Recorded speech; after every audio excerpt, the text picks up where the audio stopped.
are the Chaos Gods, four cosmic nightmares formed from the collective emotional diarrhea of every sentient being in the galaxy.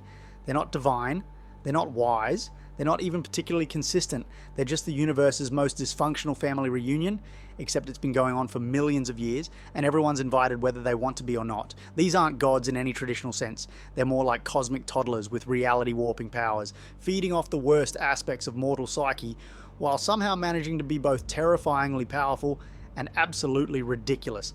Let's rank these interdimensional disasters from least to most retarded.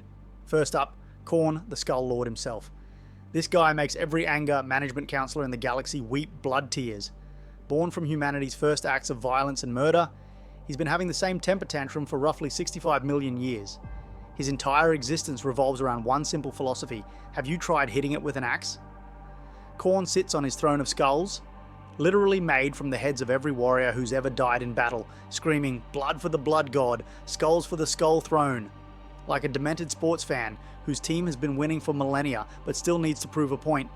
He's powered by rage, murder, martial honor, and the kind of tactical thinking that makes a brick seem sophisticated. Here's what makes Khorne particularly retarded. He hates sorcery, absolutely despises it, won't use it, won't tolerate it, would rather lose a fight than accept magical help. This is like being afraid of water while living in the ocean. The warp, his literal home dimension, is made entirely of psychic energy. But Khorne refuses to acknowledge this because magic is dishonorable or whatever. His demons include bloodthirsters, flying rage monsters with whips and axes, bloodletters, smaller rage monsters with swords, and fleshhounds, rage puppies that hunt psykers. Notice a pattern? Everything bleeds, everything screams, everything has anger issues. It's like he's running a therapeutic daycare center for beings with violence addiction. The really retarded part? Khorne embodies martial honor alongside mindless slaughter. He simultaneously respects brave warriors and wants to murder everyone. He's the cosmic equivalent of that guy who starts bar fights, but insists on following proper boxing rules mid-brawl.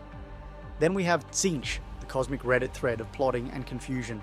Known as the Architect of Fate, the Great Conspirator, and the Weaver of Destiny, he's basically what happens when you give omniscience to someone with severe ADHD and a planning addiction.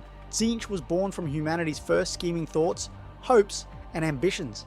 He's the god of change, sorcery, fate, evolution, and intrigue. His physical form shifts constantly. One moment he's a writhing mass of tentacles, the next he's a kaleidoscope of impossible colors, with faces that appear and disappear while whispering different secrets. Here's the peak. Retarded behavior. Tzeentch has infinite schemes running simultaneously. We're talking plans within plans within plans, each one contradicting the last. He's been plotting for millions of years, and his ultimate goal is more plotting. He actively sabotages his own successful schemes because completing them would be boring. It's like watching someone solve a Rubik's Cube, then scrambling it immediately because they prefer the challenge. His demons include horrors of Tzeentch, creatures that split into smaller versions when killed, because apparently even his minions can't commit to a single form. Pink horrors split into blue horrors, which split into brimstone horrors, which probably split into something even more ridiculous that hasn't been discovered yet. The Crystal Labyrinth, his realm in the warp, is an ever-shifting maze of impossible geometry that changes based on Tzeentch's mood. Imagine trying to navigate a building designed by someone who changes their mind every 5 seconds while high on cosmic mathematics. His followers spend eternity lost in corridors that didn't exist when they entered and won't exist when they leave. Tzeentch's relationship with knowledge is equally absurd. He knows everything that might happen, but gets bored with certainty, so he constantly changes fate to surprise himself. He's the universe's most powerful being, playing solitaire with reality and cheating against himself. Nurgle is the jolliest corpse you'll ever meet, assuming you survived the encounter long enough to appreciate his enthusiasm. Papa Nurgle, Grandfather Nurgle, the Lord of Decay, he's accumulated more cheerful nicknames than a beloved family patriarch, which makes sense because he genuinely believes he's helping everyone. Born from humanity's fear of death and disease, Nurgle represents decay, despair, disease, and destruction. But here's the retarded twist: he's absolutely delighted about it. He's not a grim Reaper figure, he's more like a rotting Santa Claus whose idea of presence involves plague and parasites. Nurgle's philosophy is beautifully absurd. He wants to free everyone from the fear of death by making them immortal through disease. Can't be afraid of dying if you're already a walking corpse filled with happy maggots. His followers become plague marines, rotting space marines who can't die but smell like a sewage treatment plant having a bad day. The Garden of Nurgle, his warp realm, is a twisted paradise where every plant is diseased, every flower spreads plague, and every path leads to a delightful new form of infection. It's like a botanical garden designed by someone who thinks gangrene is a decorative colour scheme.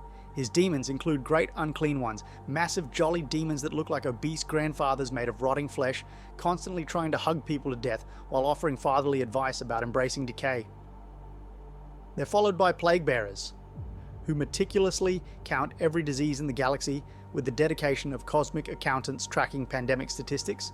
Nurgle's relationship with his followers is genuinely loving, which makes it even more disturbing. He cares deeply about every single follower, remembers their names, and personally crafts unique diseases just for them. It's like having a grandfather who shows his love by giving you increasingly creative forms of food poisoning.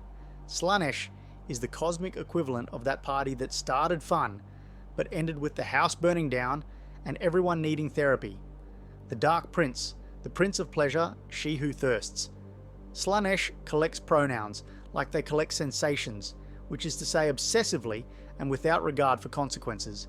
Unlike the other Chaos gods, Slaanesh has a birth certificate. Born around M30 when the Eldar's pursuit of pleasure reached such extremes that it literally tore a hole in reality, creating the Eye of Terror and nearly destroying their entire species. Imagine throwing a party so intense it creates a cosmic deity. That's peak Eldar behavior right there. Slaanesh embodies pleasure, pain, excess, perfection, and every Pinterest board gone horribly wrong. Their realm, the Palace of Pleasure, is a sensory overload nightmare where every surface is designed to provide maximum stimulation. It's like a casino crossed with a torture chamber, decorated by someone who thinks subtle is a foreign concept. The retarded part about Slaanesh is the progression. It starts with fine wine and appreciation for beauty, then escalates to increasingly extreme sensations until you're licking broken glass because it's the only thing that feels new. Their followers chase the next high with the dedication of cosmic addicts, constantly needing more extreme experiences to feel anything at all. Slaanesh's demons include keepers of secrets, tall, elegant creatures that whisper your deepest desires while slowly driving you insane with temptation. They're followed by daemonettes, who embody the principle that beauty and horror can coexist in the same package, usually while wielding claws that can cut through ceramite. The relationship between Slaanesh and Khorne is particularly entertaining. Slaanesh finds Khorne's rage deliciously stimulating and constantly tries to seduce him, while Khorne is too angry to notice he's being flirted with. It's like watching someone try to pick up a person at a bar who's having a screaming match with their reflection. The relationship between the Chaos Gods is the universe's most dysfunctional family dynamic.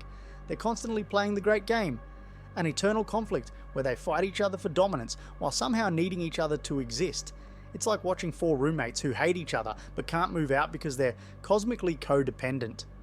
Khorne and Slaanesh are natural enemies because one values discipline and the other values excess. Tzeentch and Nurgle oppose each other because one represents change and the other represents stagnation, but they also need these oppositions to define themselves, creating a cosmic feedback loop of divine sibling rivalry. The warp itself, the dimension where these gods live, is shaped by the collective psychic emanations of every sentient being in the galaxy. Every emotion, every thought, every dream and nightmare feeds into this cosmic soup of pure chaos. It's like if the internet's comment section became a physical dimension and developed consciousness. The warp was once relatively calm, but as sentient life spread across the galaxy and began experiencing stronger emotions, it became increasingly turbulent. The birth of the Chaos Gods marked various points where specific emotions became so prevalent that they gained cosmic consciousness. It's the universe's way of proving that collective mental health issues can literally become divine. In the 41st millennium, the Chaos Gods continue their cosmic tantrum with renewed vigor. They corrupt Space Marines into Chaos Space Marines, turn Imperial worlds into demon worlds, and generally make life miserable for everyone who isn't already serving them voluntarily. Each god has their own approach to recruitment. Khorne offers power through violence, Tzeentch promises knowledge and change, Nurgle provides immortality through disease, and Slaanesh offers pleasure beyond imagination. They're like the galaxy's worst multi-level marketing scheme, except instead of selling essential oils, they're selling your soul. The Black Crusades, Demon Primarchs, and various chaos incursions throughout Imperial history all trace back to these four cosmic disasters deciding they're bored and want to redecorate reality according to their personal aesthetic preferences. So, which of the Chaos Gods is the most retarded? It's honestly a tight race between 4 contestants who are all peak examples of what happens when cosmic power meets emotional immaturity. Khorne represents what happens when anger management therapy goes horribly wrong. Tzeentch embodies the concept of overthinking taken to its logical extreme. Nurgle is the result of toxic positivity mixed with a fundamental misunderstanding of healthcare. Slaanesh demonstrates why more is better isn't always sound life advice. In the end, these gods aren't divine in any meaningful sense. They're just what happens when the galaxy's collective mental health goes off its meds and develops godlike powers. They're fed by our worst impulses, empowered by our strongest emotions, and sustained by our inability to achieve any kind of cosmic emotional balance. The really absurd part? We created them. Every act of violence feeds Khorne. Every scheme empowers Tzeentch. Every moment of despair strengthens Nurgle. And every excess pleasure gives Slaanesh another hit. We're literally powering our own cosmic tormentors through the simple act of being sentient beings with feelings. And that might be the most retarded thing of all.